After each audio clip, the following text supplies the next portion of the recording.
Hey guys, it's me, Idris, and you guys know that when you hear my voice, that means we have some new returning Patriots on the podcast. And guess what? This time is no different. Up first, we have new Patriots. Up. Oh my God, I keep on saying up first. Either way, our new Patriot is Drew Kyrie. Drew, you're a Patriot now. You've been listening to the show, you've been enjoying it, and now you have the distinct opportunity of enjoying it as a Patriot. Thank you for your patronage. Thank you. We love you. Welcome to Patreon. And up next, we have Tanae Wilcox. Tanae, guess what? Just like Drew, you are a new Patriot. You are joining an elite class of wonderful people who love this show. And guess what now? We love you. I'm keep on saying guess what now, too. I don't know what is happening to my vernacular. Either way, Tanae, thank you for being the Patriot. Thank you for your patronage. Welcome to Patreon. And we also have a returning Patriot. We got Philip Sapero. Philip, you walked away, but you came back. You walk away, you come back. That's all that matters. That the fact that you come back because you're a patriot once again, because you know that this show means more to you than anything else in the world. I hope that's not correct, but I mean, for some people it may, and there's nothing wrong with that. Nah, shit, I'm going down a weird avenue. Idris out.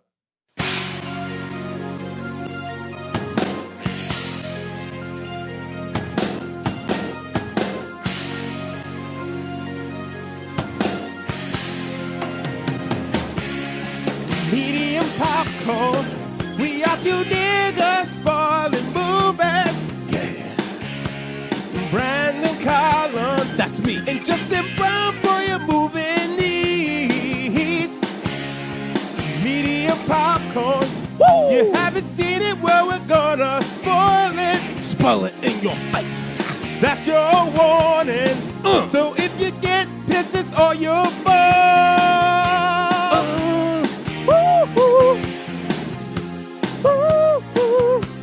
What is up, little biscuits and sun-dried tomatoes? It's your boy, Eddie Collins. Guys, this is Justin Brown.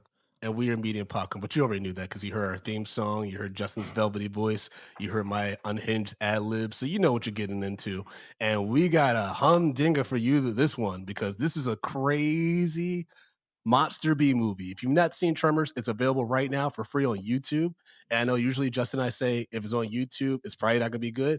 But personally, I love this shit. But to help us break down this movie is host of All the Right Movies, John Barker. How you doing, man? Hi, Brandon. Hi, Justin. Thanks for having me. Yeah, delighted to be here. I'm all good, thanks. How are you? I'm good. I'm good. We're living the dream. Living the dream. That's such a polite response. Usually I I'm not used to that, right? Okay. Yeah, we typically curse each other out on this. Yeah. I'll bear that in mind. Fair enough. So, All the Right Movies. Talk to us a little bit about like how that started, how long you've been doing it, and your favorite episodes and stuff, so people know kind of like what they should check out. Yeah, great. So we are called All the Right Movies. We're a movie podcast primarily. Started a while ago now, about 5 or 6 years ago. But it's kind of taken, it's kind of picked up speed in the last maybe year or so when like a couple of us have started going full time with the business and that kind of thing. So yeah, it's kind of taking off, which is a good thing. So getting to speak to more people like yourselves. So what we kind of do is we do real deep dives into like classic, significant films, mostly from Hollywood. The episodes are like 2.5 hours long, and we kind of tell the story of how they were made. So they're very highly researched and that kind of thing. So we kind of tell the story of how they were made and also analyze them from the craft perspective as well, like you guys kind of do. So how it all works. And we like to have a laugh as we go as well. So hopefully it's pretty entertaining. And we also, on the back of the podcast, have a book as well that's coming out in September this year. So some pretty exciting stuff happening. Awesome. Congratulations on that. Thank you. Yeah, I love how you said, we go deep into, the details like you guys kind of do. And I was like, yeah, that's fair. Because sometimes Justin and I go off the rails in our episodes. And stuff. And I'm sure today won't be any different because we were reviewing the 1990 movie Tremors, directed by Ron Underwood, written by S.S. Wilson, Brent Maddock, starring Kevin Bacon, Fred Ward, Finn Carter, Michael Gross, and Reba McEntire. This movie introduced me to Reba McEntire, and I've had a crush on her ever since, but we'll get into that later. And I want to shout out the cinematographer, Alexander Grusnowski. because I actually think the cinematography is awesome in this movie. It holds up very, very well. But before we get into all the nitty gritty details, uh, guys, when did you first watch Tremors? What were your thoughts on it? You know, Mr. Barker, we can go with you first. Yeah, cool. Our first, 1990 this came out. I was 9 at the time. I probably saw it for the first time when I was about 13, maybe 14, something like that. And obviously loved it. Absolutely loved it. I mean, I still love it now. What was impressive at the time was just, it was like a rip-roaring action film. And then as you get older, you kind of realize how they kind of pull things together, and they're pulling from action films, classic action films. There's a lot of Spielberg in there, I think. They're pulling from horror quite a lot as well, kind of piecing it all together.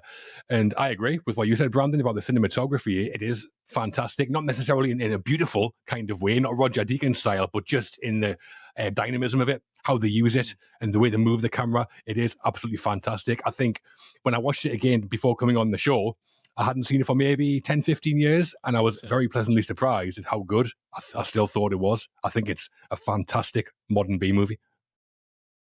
Absolutely. Justin, what's your experience with Tremors? So I'm about to blow your minds. I've actually never seen this one. Wow. Whoa. So this is my first time viewing it. The Well, crazy thing is, all the praise we give Kevin Bacon, you never saw Tremors? no, I've never crazy. seen the original Tremors. I've seen the sequels. Oh, the sequels. Oh no. You can Tremors yes. 6. Yeah. Yes, I've seen the sequels, but I never saw the original Tremors. So this was actually my first introduction to Tremors. So yeah, it's very interesting. Just seeing, knowing where the rest of them go and how batshit crazy they get, and then seeing this one, which is far more grounded. Especially considering the sequels than I expected it was. So like it was, it was. So my expectations were so different. I assumed than anyone else going into this film, because when you come off of like Tremors 8 or whatever it was that I watched in the past, and then seeing this one, I'm like, oh, okay, I understand now why this became a thing. Yeah, that's terrible. That's like if you haven't seen the original Jurassic Park and you just watch Jurassic Park 3 and you're like, "Oh, this series is weird. Like this isn't good." That's like such a wild. Yeah, that's crazy. There can't be too many people who've seen Tremors 4, 5, and 6 and not seen Tremors 1, surely. No, that's so wild. Way to just jump in.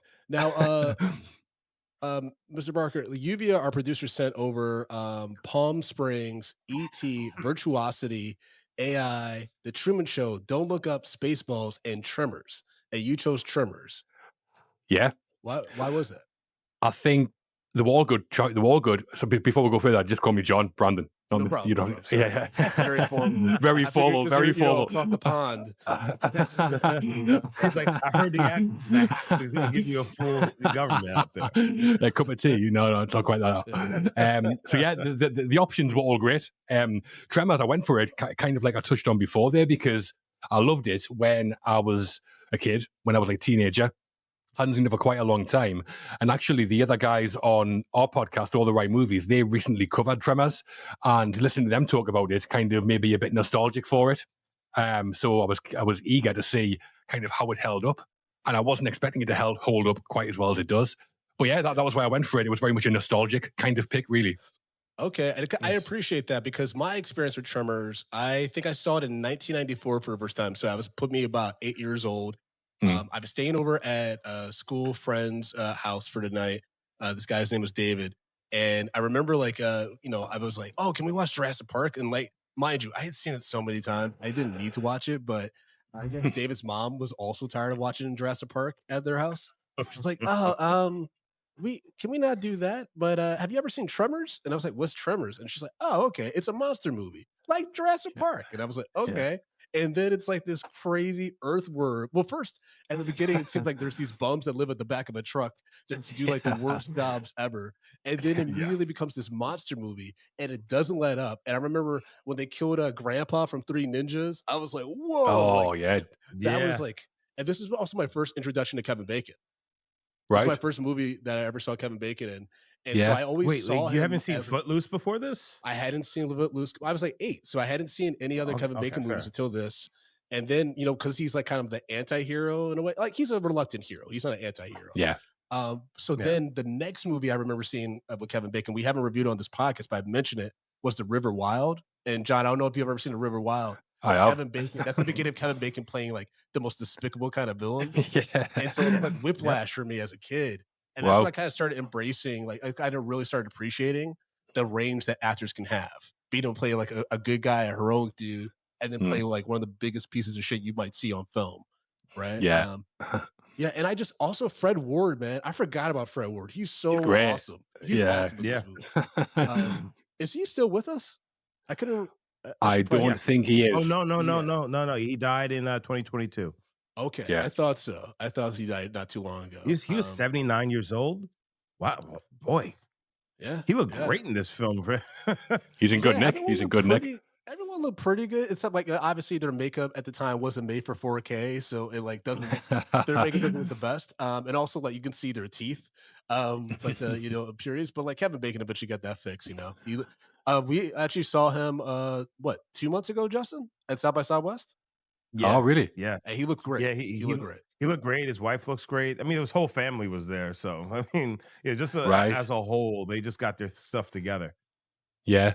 I think reading about this film, that was actually why he took it, because he was reluctant, not just a reluctant hero, he was reluctant to be in the film as well at first, because obviously he read the script and thought, this sounds ridiculous, I imagine. Yeah. But I think Kyra Sedgwick, his wife, I think she was pregnant at the time, and they were a bit short on funds. He was a young actor coming through, and that was why he took the gig, yeah.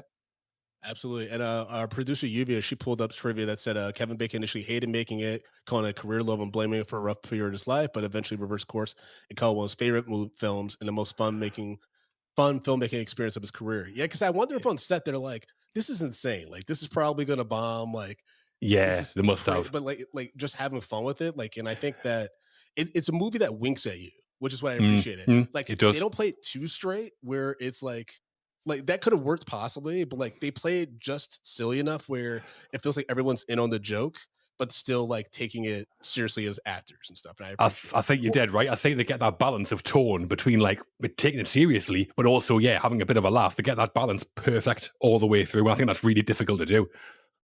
100%. So it's funny because like I thought that like the actual the monsters, I thought those for the most part were more of the ridiculous end of it, but I think they did a great job making this monster, even as ridiculous as it looked, seem really serious and like not leaning too deep into that. But then the scenes where they were without the monster, they still kept that same tone, but also managed to like break the tension up a little bit, just a perfect amount enough to where it's not slapsticky at all. And it just like it really felt like, all right, like, yeah, this is happening around us, Well, yeah, that's what was so. Like, I mean, I attribute that. I agree with you, Justin. I attribute that to the chemistry of Kevin Bacon and Fred Ward. They were fantastic together. Because like we open with them like sleeping in the back of their truck, their pickup truck, and like doing these terrible tasks where they're putting up fences with barbed wire and like taking out septic tanks and stuff, and they're just like, we gotta get out of this small town. Like it's just hilarious, like the beginning and like getting to know the people in the small town and everything. But kind of going to the way the filmmaking, like, and I shouted out the cinematographer earlier, the camera angles are just so creative. Like not only like the overhead shots, some like the way that it's also edited is really effective. But then the worm perspective, like for me, like that was the first time I'd seen something like that. That was really cool. Like when I first saw it, and that just like gives you a whole different perspective of how fast the worm is moving, and then the practical effects of the earthworm, like incredible. That's why, like with Justin, you said you saw the sequels first. I'm like, that's just nonstop CGI because it's so much cheaper. They were just like doing these terrible CGI iterations of this monster. Don't they get into like Velociraptor type of worm things later? They've got legs, haven't they? Like chickens. Yeah. I think so. It gets wild. It really does. I think what's wild about watching this movie is I like the way that they created the earthworms more than Denis Villeneuve in the Dune movies with those earthworms. And obviously that's different scale, but I'm just like, oh, like I wish they would try to do a practical earthworm type thing. Yeah. Well, actually, watching Tremors again, watching Tremors again, it's the first time I'd seen it since I'd seen June, and I thought, I wonder if they did take some inspiration from, it would have been the books, I guess, the Frank Herbert books, the idea of underground worms. But there's several things of this film that still like blow me away, and one of them you've mentioned it there, Brandon, is the effects of the worms. Yeah. They use all these different kind of techniques. They've got like huge scale models, it looks like, and they've got smaller scale models. They've got matte paintings in the background and all these tricks with like perspective and that kind of thing. I think one of the things they do really cleverly in terms of the narrative with the worms is, at first, I'd kind of forgotten this until I watched it again, but at first you think them little worms inside the mouth, you think that's the actual monster, don't you? Yep. And then there's a big reveal when it comes out as a big thing. That's brilliant, the way they do that. Yeah, and it's so effective. And the big thing shoots the other things out of his mouth, kind of like tentacles. Well, I watched this with my wife, who had never seen Tremors either, and so when that happened, that reveal that they were actually the tongues, she was like, "Oh wow!" Like, it's great. This is a movie from 1990. Like, I honestly think that this is a movie that should still be shown like in film schools, or like include, especially like on sci-fi monster lists, because the effects are so effective. And even not just with the monster, but when like the monster's chasing them, right? Like when they're running into the shop and like the floorboards come up. Great. And, like there's just, and like when they suck it, like the monster sucks down like the BOGO stick and stuff. Like some of that stuff is so cool.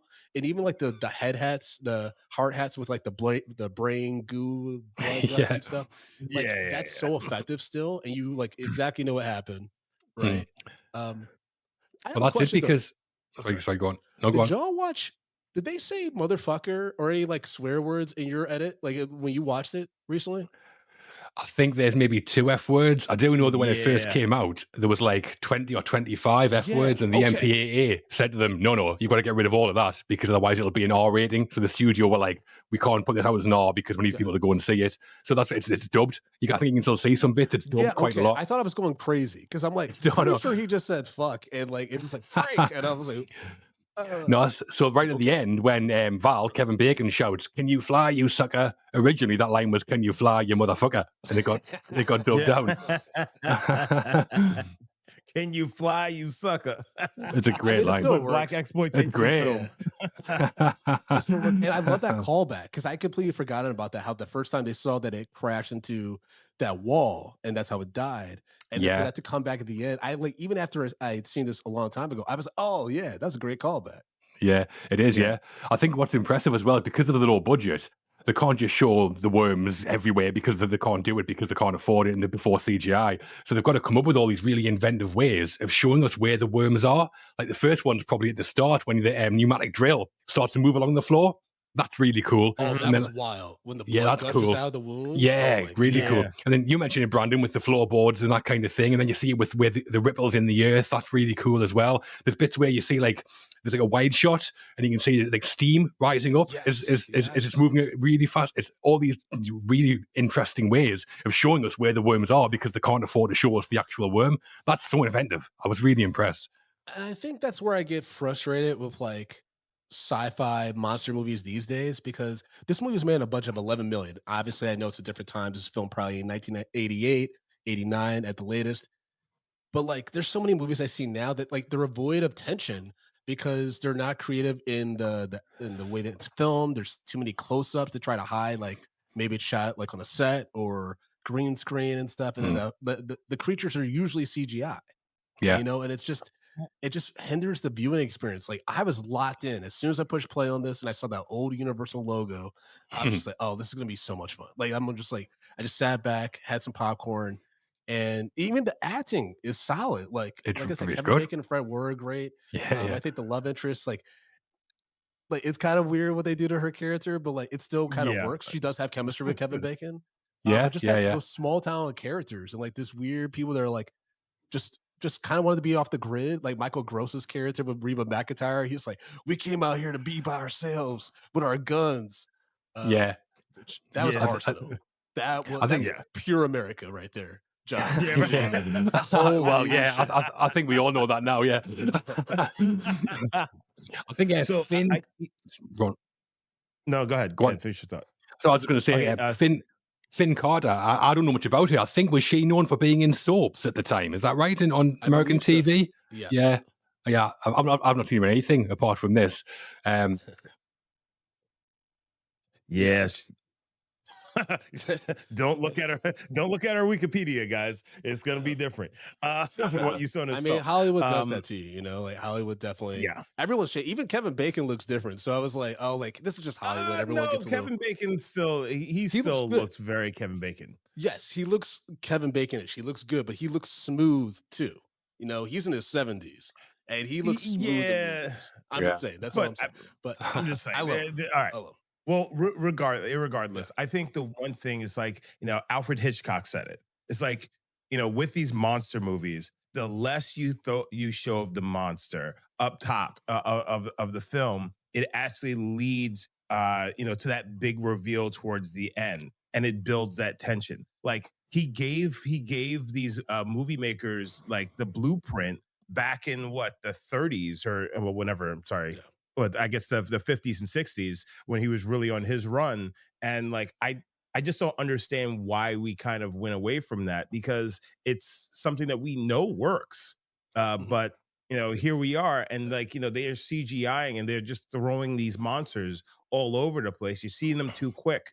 But like, let us in our minds think about what that monster is.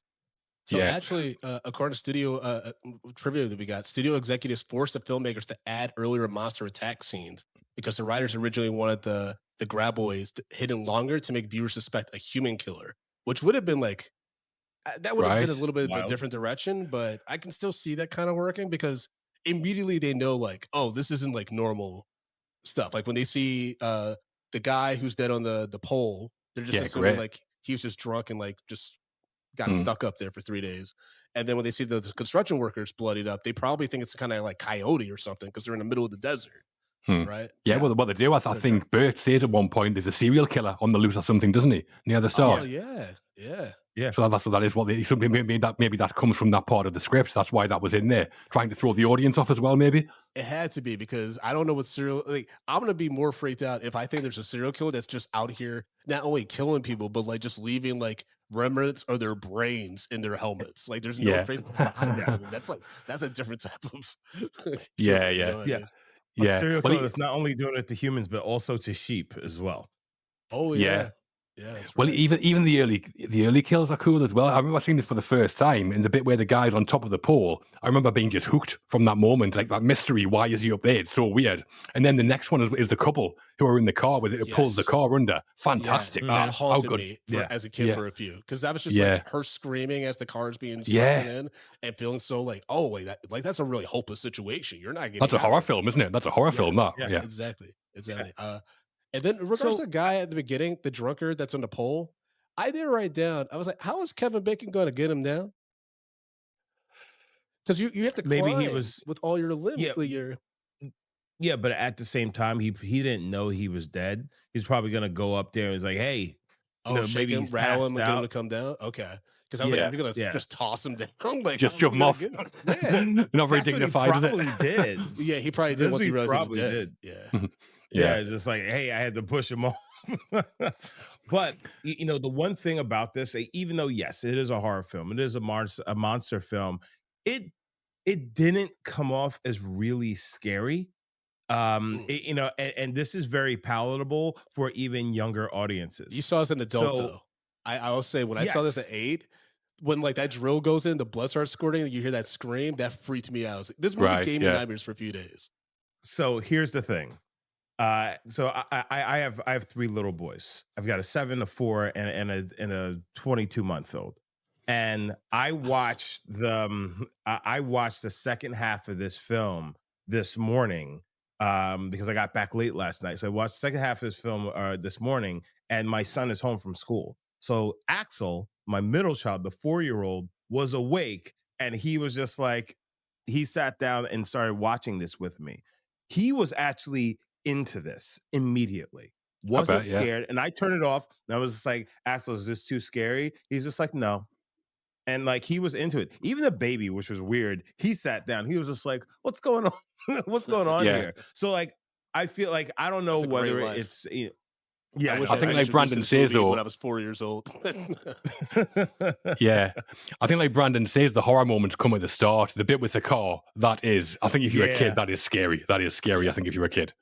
Well, Oh, yeah. yeah, I think the main part is like once if coming in, maybe seeing the monster by that Yeah, point, it's not Yeah. as just like, oh my god, you know what yeah, I'm saying? Because I think that tension is kind of already, it kind of subsides a little bit. It's maybe in for a smaller person's brain. Because remember, at that point, we're seeing just people dying mysteriously. We don't know how mm, they're dying. We just know they're getting sucked up and like it's just Yeah, leaving like bloody remnants and stuff. And when the couple gets killed, that one's especially haunting. I remember because of the tongues, which we don't know are tongues yet, but the things that are going at the wall and the oh yeah, on the detail rear view and the mirror, yeah, detail that the creative team did, I appreciate so much because in continuity, this really bothers me in movies nowadays.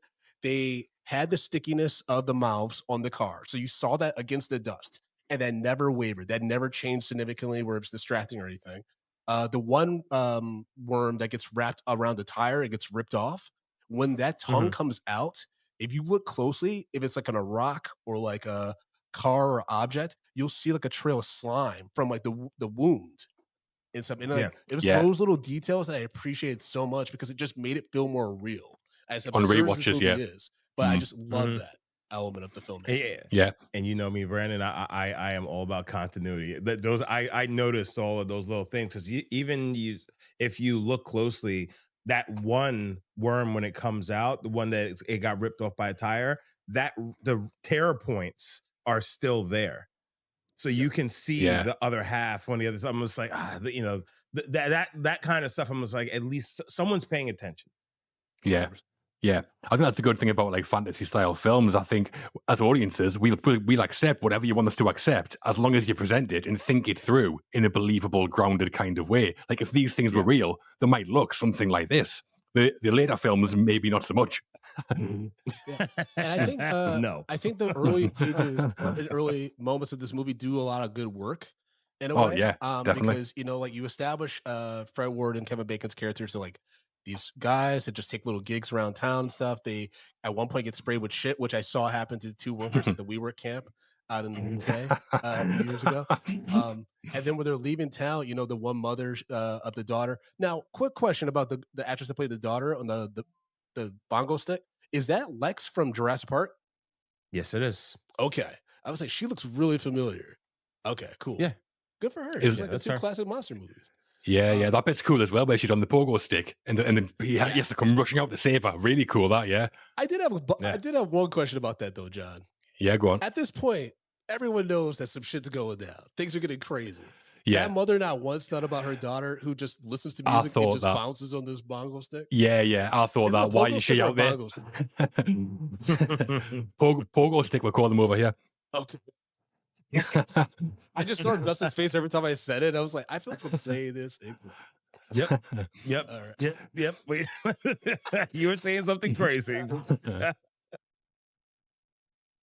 But I think what we were just talking about before with the fact that the monsters get revealed so late, I think that comes from Jaws, doesn't it? I think the influence of Jaws on this film is so clear because in Jaws, you don't see the shark for the first maybe hour or so, something like that. They have that whole opening scene where you just see not even the fin, you see the swimmer getting pulled under. That Yeah. is like a scene from Tremors.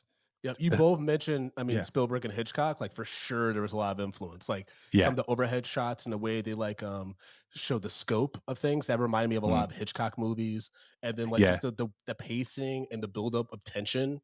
And then the way that like these heroes just try to violently respond to these monsters. It was Yeah. it reminded me a lot of Spielberg.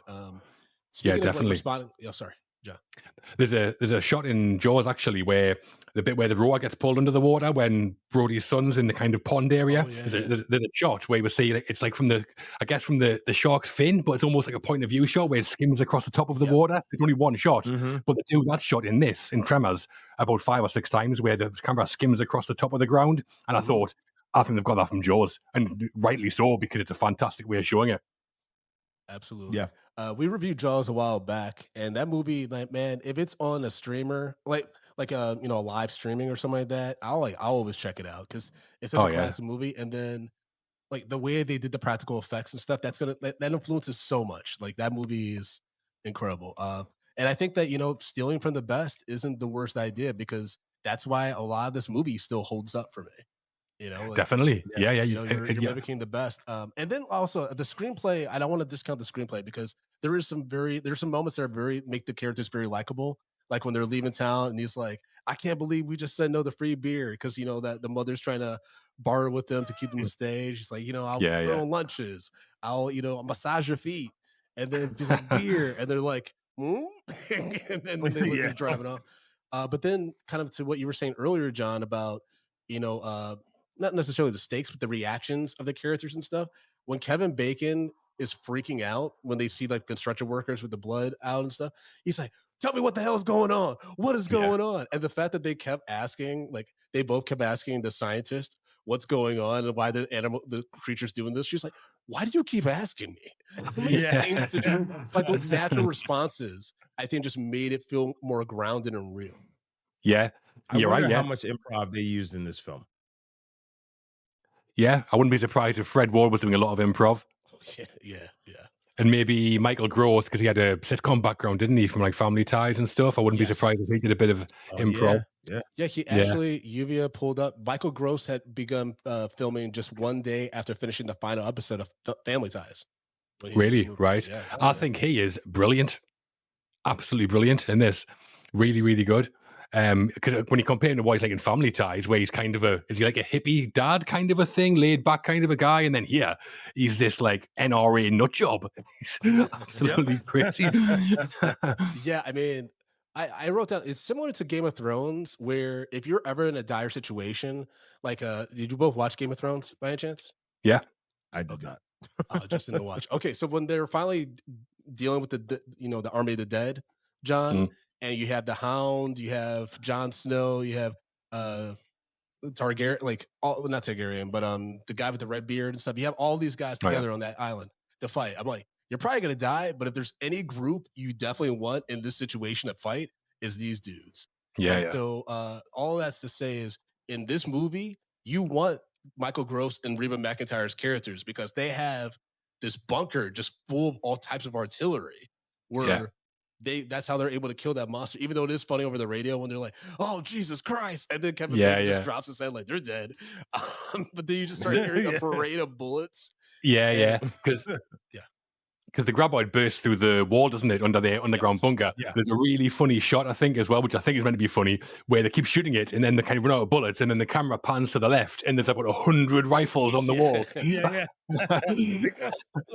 It's almost hilarious because, like, I wish there had been a lot. Well, it would have taken us out of the movie, like reality, but it would have been so funny if one of them was like, "This is what we've been preparing for. Like, we've been ready for this. Like something crazy like this."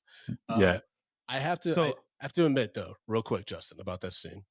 I wrote down my notes, and John, you're a new friend to the podcast. I feel comfortable sharing them with this. Cool. With you. And I hinted at this a little bit at the beginning. Reba McEntire shooting up that monster, and I'm not a gun nut. Like I grew up in Michigan, I saw a lot of guns, but I'm not really into the gun culture thing. Her shooting those guns is one of the sexiest things I've ever seen in my life. Really? I still think, like, when I saw this movie, I was like, oh man.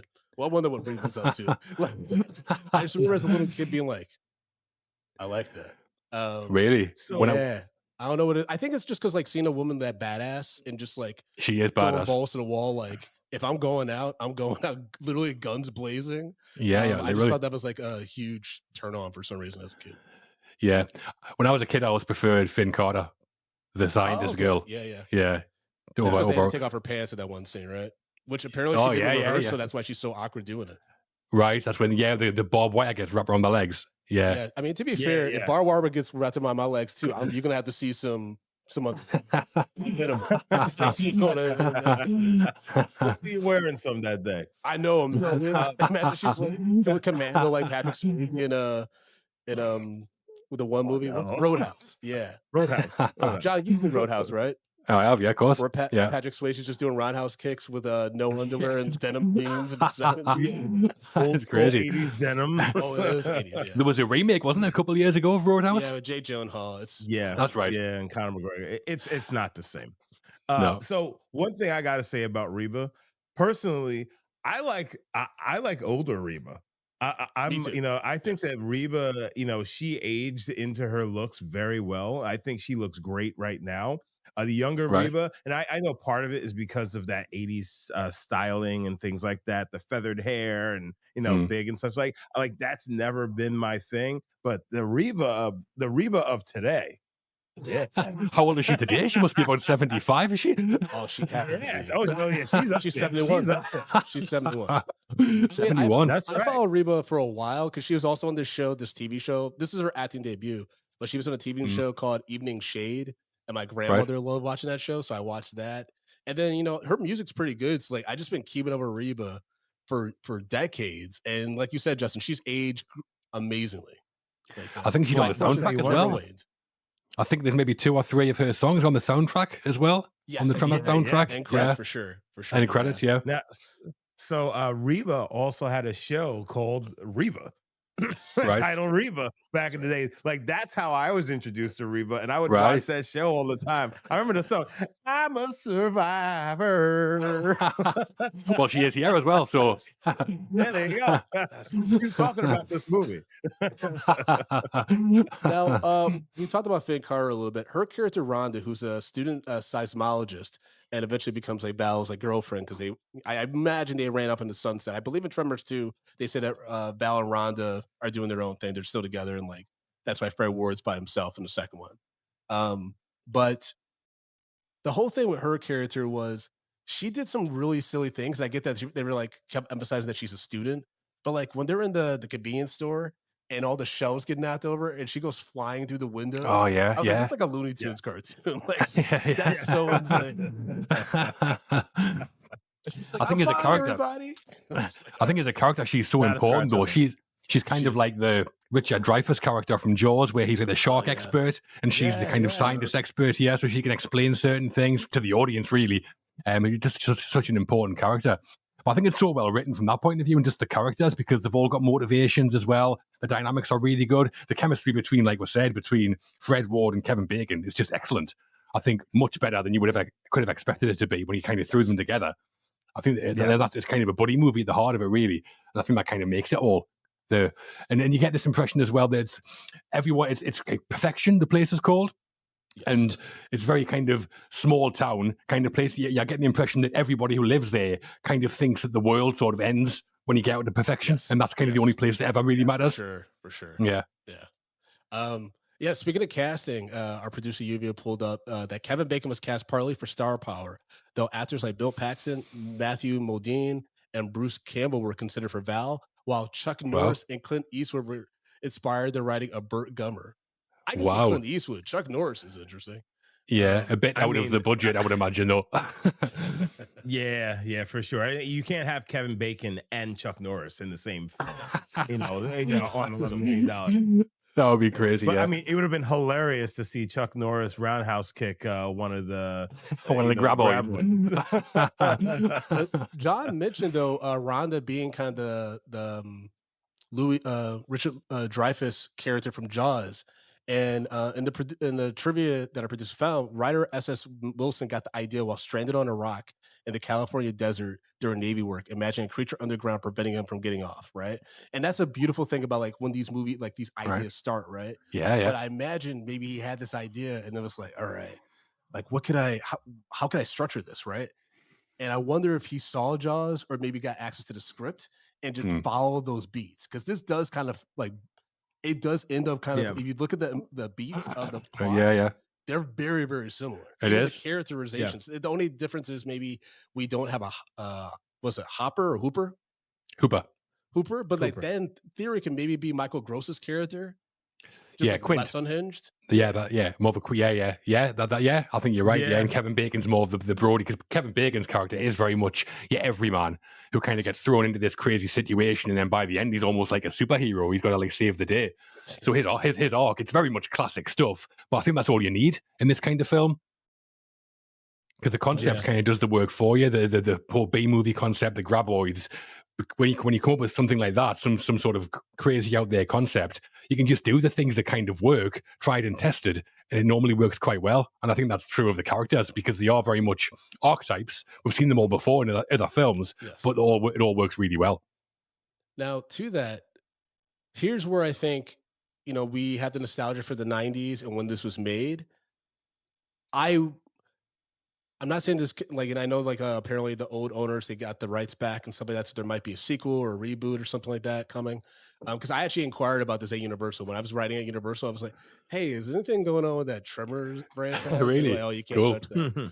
Um, but I don't know if you could have the same simplicity that you have that almost makes this movie in regards to pacing damn near perfect Mm, because the audience is left ambiguous about where these creatures come from, why they were Yep. specifically in this town, and what happens next with this town. Because the movie mm. just ends with Val and Rhonda kissing, then like the credits just kind of roll, right? Yeah, yeah. And I think today's audiences, for various reasons, because of patience, because of a lack of comfortability with ambiguity and stuff like that.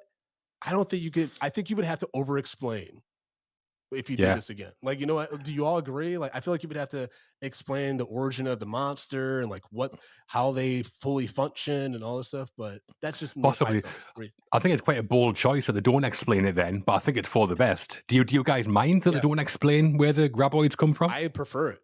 Yeah, I I prefer it prefer as it. well, And yeah. that's one of the things that makes Same. Alien so good. Like, we don't know Yeah. what the hell the xenomorph is. Yeah. We didn't even know that was called a xenomorph, really. We were just like, oh, Yeah. it's the alien, you Yeah. know? Yeah, I think in Tremors they kind of speculate where they've came from, don't they? They speculate they've been hibernating for thousands of years or something, and they Well, say yeah, they could Tremors, be like the aliens. sequels, yeah, they try to get to the mythology. So they so they kind of speculate, but we don't find out for sure. But I don't think we need to. I think it would make it worse if we found out, because I think because they're so Exactly. grounded, because they are just oversized worms essentially. But we kind of get it. We don't really need an explanation of what they are and how they live. We kind of get what they are. But I think it's much better that we don't find out for sure exactly where they came from. But then obviously they go all in on that, I think, on the sequels, don't they? And explain, are the aliens? I think is that what the sequels say? Yes. Yeah. Honestly, I can't even remember at this point. It's been such a long time since I've watched those ridiculous movies. You But think the alien movies are ridiculous? No. I'm talking about The Tremors I'm talking sequels. about Oh, the Tremors. Tremors Oh, sequel. yeah. So, but at the Those got same real time, I think if they are explaining where they come from and stuff like that, the question is, how do they know?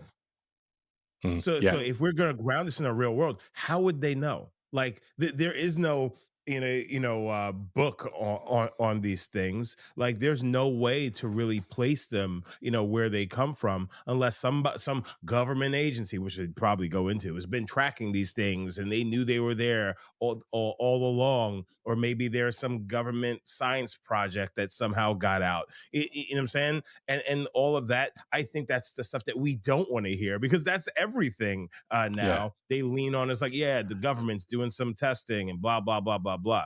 So this being like, we don't know where it comes from. All we know is they're fucking dangerous. Stay out of this desert right now. Yeah. I think that works for us.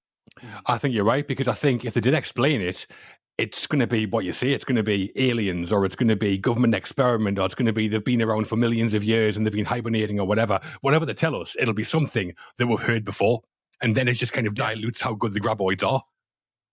Yeah. Exactly. And I think So- the reason why I had this theory, by the way, and like it's ironic that you have this cycle poster behind you, John, All right. right? And folks, be sure to check out our YouTube, youtube.com/medium popcorn, which that's the subscribe button.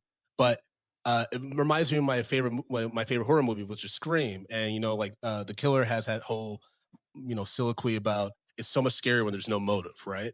And for the longest time, people didn't know. So, spoiler alert, everybody: Billy Loomis and Stu Macher are the killers in Scream, right? For the longest time, people were like speculating about what Stu Macher's motive was. And then with Scream 7, because word came out that Matthew Lillard was going to be back, everyone's like, oh, we're going to finally like get the Stu connection and find out why he did what he did and all this stuff. And none of that came to bear. And so the fandom has just lost their shit because like, oh, we finally thought we were going to get answers. And that's why I think that for some reason, people just can't deal with ambiguity anymore. And I think that's what makes things so much more mysterious. I think it gives creatives a lot more leeway to be like, if you like something, you want more of it. Like, hey, like if I can be ambiguous with motives or, the reasons why these things are connected, then I can have more fun and be as creative as I need to be in order to satisfy your expectations, So you think But if there was I a think reboot, they would explain where the graboids came from then? At the very least, I think they would explain their origins or why they're in that specific town, like it's some Right, government yeah. experiment or Well, something like, or Yeah. like well, they were directed there personally, for a specific reason, something like that. personally, I think that you can actually explain that pretty well, just by watching this movie here. Because if you think about it, that thing went full speed into that, like that little ditch, that cement ditch, right? Yeah. And it died. So, Mhm. that impact hurt it. So therefore, these things are set up right now in Nevada. And what's Nevada? Heavily deserted area. That means the ground is actually is softer that they can move through rather easily with the least amount of concrete and things like that. Therefore, this is actually a perfect hunting ground for them. They start to move into the suburbs or the cities. They're not going to be able to be as mobile because the concrete will actually prevent them from actually coming up in the way that they typically would. So like I think that's easily explained. So like, so it's like, oh yeah, they're here because this is a natural habitat for them to thrive in. Mm. But again, how would you know that?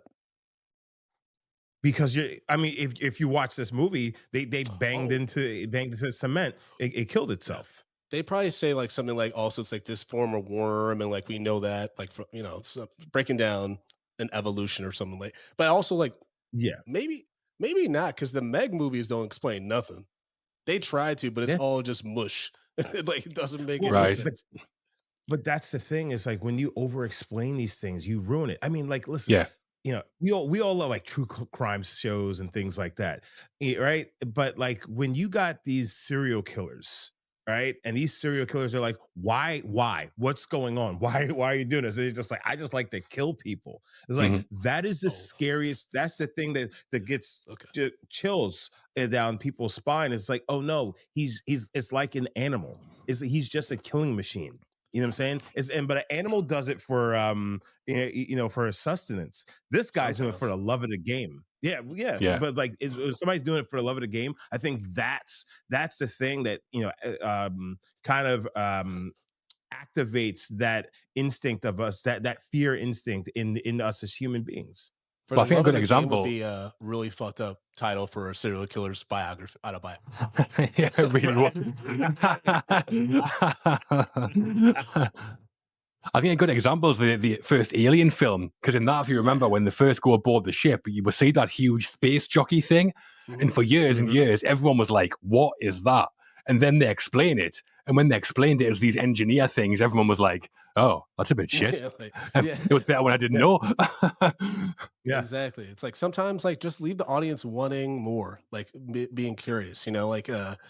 and that's but sometimes money talks, right? I think this movie didn't do too well at the box office, but ended up becoming a cult classic from DVD and video sales Yeah. and stuff. But and then we got these direct to video sequels, right? That just kind of continue diluting the franchise to the point where now like not that many young people know about Tremors, right? Which is Mm. which is disappointing. And or maybe they're shown by like an older sibling or parent now, like, oh, this is really cool monster movie that still holds up. In HD, it still holds up, which is great. So I do think there's a longevity at the end of the day for Tremors, but they just don't make these movies like this anymore. Well, they don't know. I mean, this is like a proper cult classic, isn't it? It's a kind of film where, yeah, it flops at the box office, but then you see it as a teenager at your mate's house, you tell your friends about it, they tell their friends about it, and before you know it, everyone at school kind of loves it. That's kind of what it was when I was at school. Nowadays, this would come out of the cinema, flop in the first week, and they'd probably have it on streaming within 2 weeks. They'd mhm. pull it from the cinemas, have it on streaming, and it would just get lost. And you would never hear of it again, which is a real shame Yeah. because I think we need these kind of films in cinema. Okay, but let's say, okay, ooh, this will be a fun hypothetical before we get to our letterbox reviews and stuff like that. Okay. Also, casting wise, Ray Liotta and Bill Paxton were considered for Val, and John Boyd was considered for Earl, which could be completely different movies. It would. That's not Tremors that we know and Mhm. love. But okay, let's say modern times, it's not even a reboot. Let's say this is an original idea by like a new director because the director for this movie, Ron Underwood, this is his first directorial debut. This is after this he got City Slickers actually because Bill Crystal enjoyed this movie so much. Oh, But let's great. say we don't have to say the name of the director, but just like a new up and coming director has this project and they can book one star, like a Kevin Bacon ish at the 90 in the 90s, kind of star, who would that be? We're just thinking about the Val character. Wait, That's a good are we question. placing this today or? Yeah, we're doing it today. It's the same idea, everything like that. I've no idea why, but when he asked that question, and this is crazy, but the first name that popped into my head is he called Joe Keery of Stranger Things? Steve? Joe Keery? Oh, yeah. Steve of Yeah, Stranger Things? I don't know why he popped into my head. Okay. Yeah. Joe Keery, yeah. Joe Keery, yeah. That's a good one. That's actually really good. Because he's probably looking for a post Stranger Things breakout role. Yeah, he's yeah. charming enough where he could pull it off. Yeah, he's charming. He's funny. Despite yeah. him being good looking, he's like a fucking garbage man. Ooh, yeah. That's really fucking good. Fuck. That kind of threw me off. Like, shit. If this were let's say like 5 years ago, I would say like Austin Butler would fall right into this really nicely. Yeah, he's above all this now, I think, though, isn't he? Yeah, for sure. That's I said 5 years ago. Yeah, 5 years ago. Fair enough. Yeah. Interesting. Okay. So if I wanted to switch things up and make him a man of color, I might go Kelvin Harrison Jr., but I don't know Kelvin Harrison Jr. has the name recognition that Kevin Bacon had by 1990. No. Because at that point, he had done Animal House, Footloose. Yeah. So people knew Kevin. Shit. But you can say the same for Joe Keery, but I guess Stranger Things was such a phenomena that everyone knows at least his character Steve. Yeah. Like, you may not know the actor's name, but they're like, oh, that's Steve from Stranger Things. Yeah. Shit. That's a good pull. It's like now that's in my head, I'm just like, he's the guy. Let's go make it. You could go Austin Butler because technically he hasn't been shown outside of Elvis that he's a box office draw, but he's got name recognition, so that could still work. Yeah, but I mean, he's also was in Dune and yes, and he was in heavy makeup and things like that. I think his name is too out there. He's a big name at this point. You know who I would say, and this would be my choice, and I know he doesn't have the box office draw or the recognition that Kevin Bacon quite had. Jack Quaid. Yeah. Jack Quaid could pull this off. Yeah. Because he's like he's likable. He's got his dad's smile. He's got the name recognition. It's just that he hasn't had. But it's unfortunate because we reviewed a few of his movies, John, and we actually liked him. Like the Companion movie was awesome. I don't know if you saw Companion. That was really good. I've not. I've only saw him in The Boys. I think. Yeah, I've only saw him in The Boys. Yeah. I thought he was good in the reboot of Scream, even though I knew he was one of the killers. I actually thought he pulled it off pretty well because a lot of people were surprised that it was him. Yeah. I think that could be a good one. I can imagine him being one of the killers as well because he has got that. He has got that charm and friendliness, but he has got something behind the eyes, I think, as well. The darkness. Yeah. He got it from his dad. Definitely. All right. Real quick before we get to letterbox reviews on Tremors, and thank you for entertaining that scenario with me. That was fun. That was fun. An alternate ending was originally shot in which Val and Earl leave Bixby without Val kissing Rhonda. They later realized that she still has Val's letter and turned back, implying the romance instead of showing it. Test audiences disliked it, so that the kiss ended up replacing it. And then let's see. It's a good way to finish, isn't it? Yeah. It's a good final shot. Yeah, that's what you do reshoots for. Yeah. Let's see. I think that's about it. That's all the Noble stuff because I already said. Early scripts featured 6 graboids instead of 4. 2 extra monsters were supposed to follow the final graboid off the cliff, but were cut, likely to save money. Oh, that would have been a fun surprise if there's it revealed to be 2 more that also fell out. That'd just be a funny gag, though, more than anything. Yeah. It's like, shit, that's more than we thought. I think that all works really well for the narrative, though, because we know there's 4. So every time one gets killed, it's like, right, that's 3 left, 2 left. That works really well, I think, yeah. It's a good countdown clock. Yeah. For sure. And that's why, the night of the dark moment of the soul, whatever they call it in the script format. Yeah. That's why that works so well because they're defeated because they're like, we have one more piece of dynamite. We think this one already kind of knows what we're doing now, the final one. How are we going to get off these rocks? It's really good. Yeah. No, that is really good because it's one of those things where, I mean, obviously, Reba McEntire and Michael Gross do this. They shoot the way out, but nobody else ever shoots the way out of trouble. They've all got to use the brains. They've got to use the wits. Every single situation they're in, someone comes up with an idea, and it's always really good. Yeah, they also have to use so much artillery on that monster. that was like at least what 7 guns each. Lighting Yeah, it that took a thing while. up. Yeah. Well, they had to find the right gun. It has to be a big gun that can do some real damage to it. But Yeah. I also love the fact that that these monsters are adapting and they're smart enough. It's like, oh, okay, I see what y'all are doing, and then they make these different moves, Yeah. to try to get them. Yeah, Well, start that bit's pushing up cool the at the houses. end. That bit's cool at the end where they think they've scared it away, and then Val's like, "No, this one's not dumb," and because you can hear it's still there, it's waiting for them to make a move. So Yeah. they've got the wits about them as well, the graboids. Yeah, like I like that aspect of it. Yeah, It's just yeah. like, like we could have a dumb monster, or we could have a monster that's like, oh, it's learning. Fuck. Yeah, exactly. I did have a random thought, and like to be fair, everybody, I was on edible when I watched this. When the guy who Uh-oh. gets knocked over on the trailer, it gets eaten. Like he gets sucked through the tire and Yeah. stuff. I was just like thinking, I'm like, this guy probably had a rough life, man. Like this ain't the way he ever. No one ever saw this for him. It's his Yeah. outcome. Like he's not the best looking dude. He lives in a trailer. In a desert. Like, and then he just gets knocked over by this earth monster, just swallowed whole. I'm like. It's a terrible escape attempt as well, isn't it? It just sits on a tire. Exactly. Rubbish. And he ain't that smart. I'm like, oh no.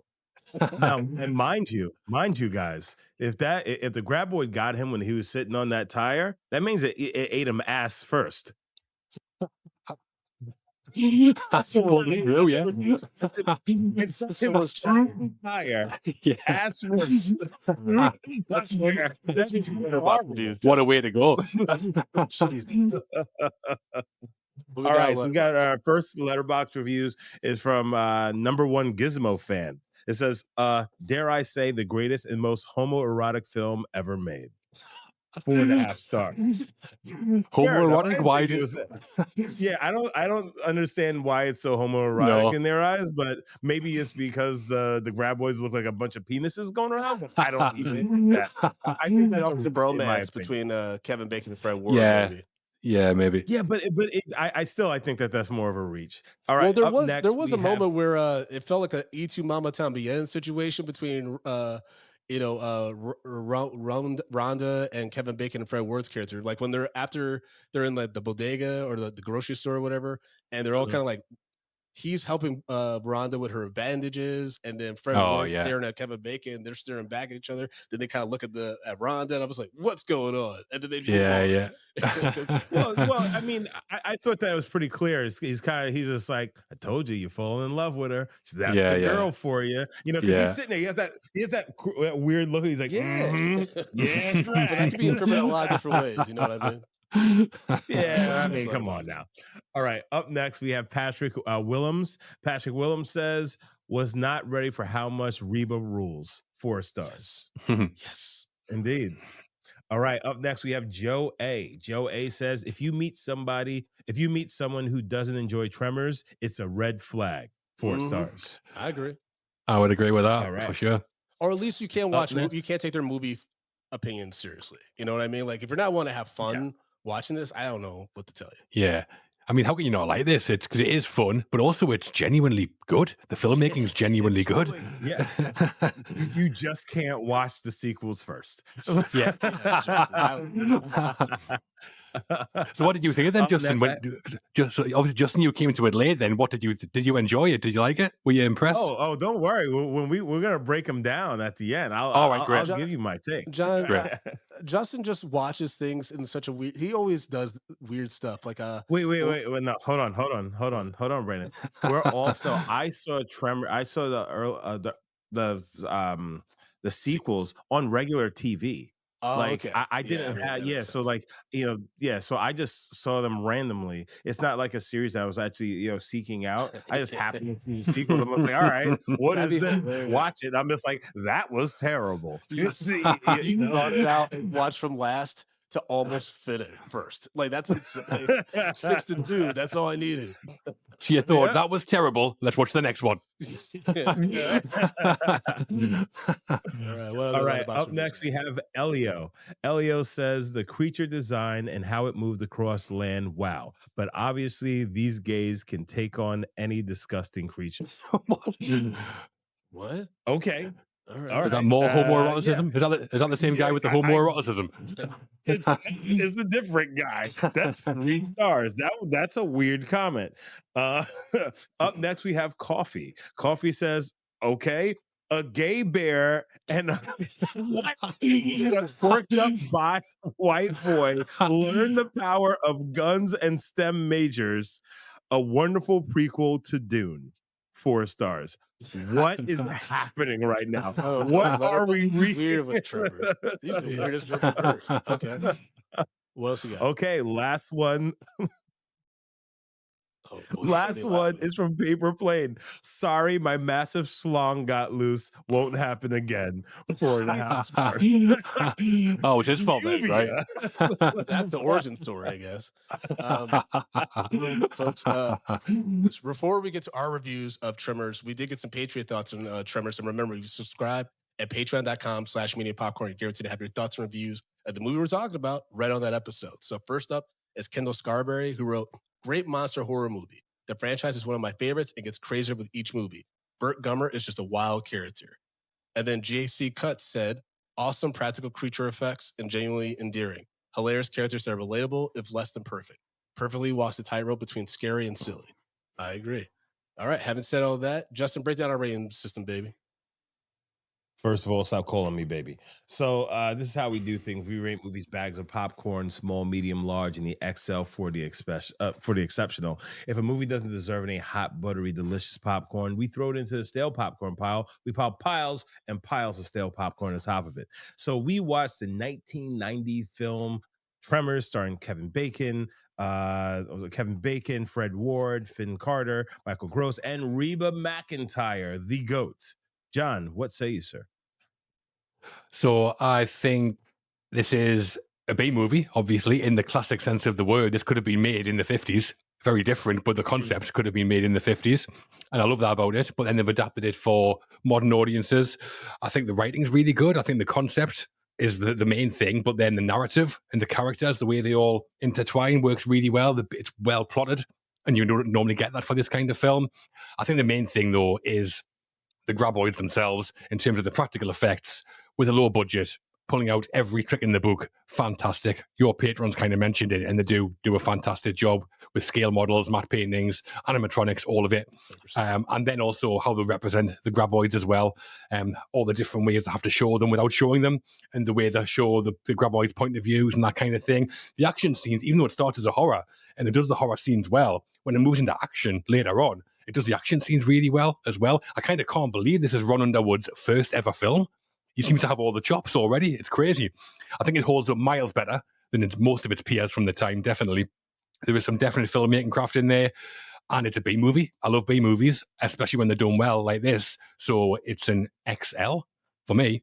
I mean, I'm not saying it's one of the greatest films ever made, but I think for what it is, it's the perfect example of it. All right, Brandon? I'm doing the same thing. I'm giving it XL. I love this movie. It still holds up. I was kind of worried going into it because it's been years since I've seen it. I don't think it's been as long as John, but it's been a long time since I've seen this. And I was like, oh man, I hope I love it as much as I did as a kid. And I did. I really, really enjoyed it. There's not really any like slow beats that like didn't work for me. Like I thought all of the character moments made sense. I think we got just enough of everybody to kind of worry about if they're in danger. But also they felt like there was real stakes because they were slowly picking off everybody at one point. Yeah. And you're like, oh, like there's, I definitely thought the annoying kid was going to get killed. And so it's like, if only I was like that, please kill him. He might be the worst part of the movie, but it still works for that character, like how it's supposed to be portrayed.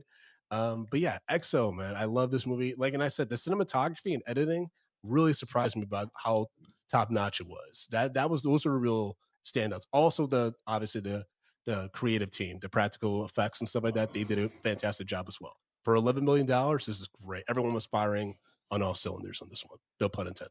Justin, what's your rating?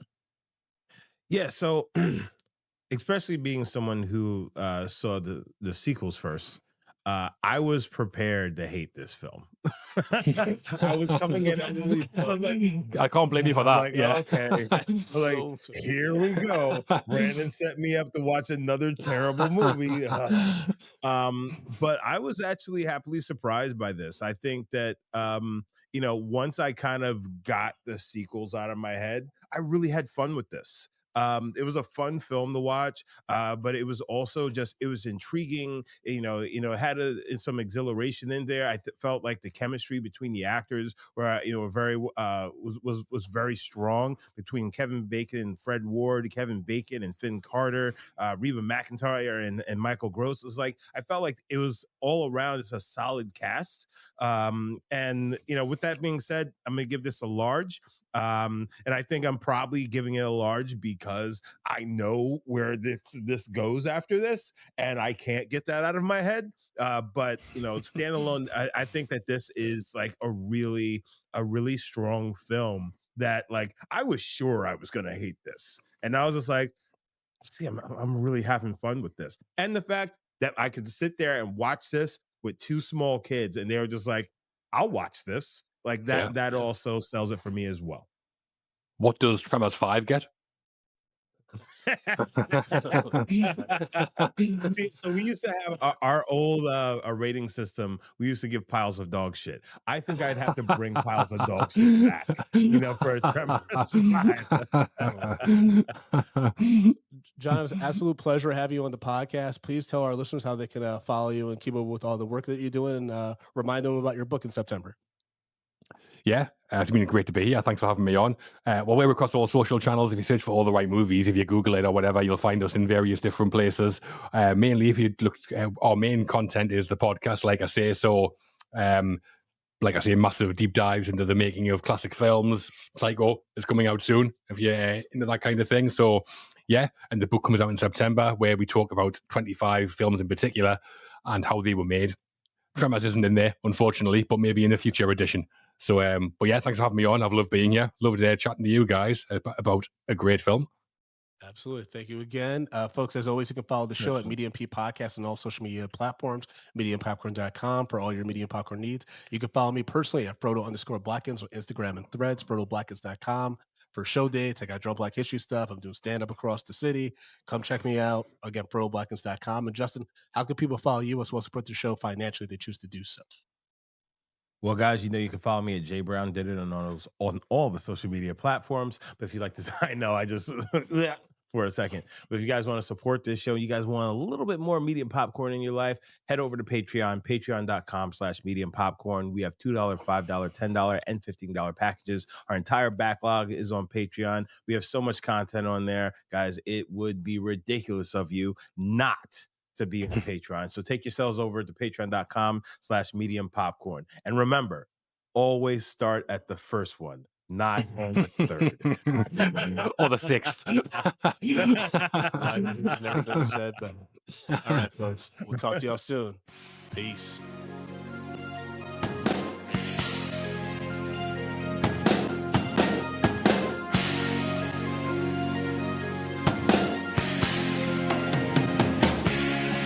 Medium popcorn, we are two niggas spoiling movies. Yeah.